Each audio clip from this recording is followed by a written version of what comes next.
அன்பான சகோதர சகோதரிகளே, அதிகாலை நேர வணக்கம். இன்றைய நாளைக்கான தேவனுடைய வார்த்தை சங்கீதம் 32:7 நீர் எனக்கு மறைவிடமாக இருக்கிறேன், என்னை நீர் இக்கட்டுக்கு விலக்கி காத்து இரட்சணிய பாடகனை சூழ்ந்து கொடுப்பதை செய்வீர். இந்த வசனத்தை கேட்டு கொடுக்கிற தேவ ஜனங்களே, நமக்கு இக்கட்டு வரும்போது, பிரச்சனை வரும்போது, துன்பம் வரும்போது, வேதனை வரும்போது அதற்கெல்லாம் விலக்கி காத்து நமக்கு சந்தோஷம், சமாதானம், ஆரோக்கியத்தை கொடுக்க இயேசு மாத்திரமே நமக்கு வல்லவர் இருக்கிறார்.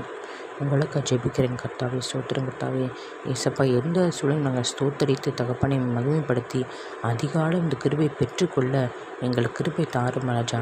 ஸ்தோத்திரம் கர்த்தாவே. எங்களுக்கு வருகிற இக்கட்டுக்கிற பிரச்சனைகளை பார்த்து நாங்கள் சோர்ந்து விடாதபடிக்கு ஆண்டவரை உற்சாகத்தின் ஆவியை கொண்டு எங்கள் ஒவ்வொருத்தரும் நிரப்பிடுங்கப்பா. ஸ்தோத்திரம் கர்த்தாவே.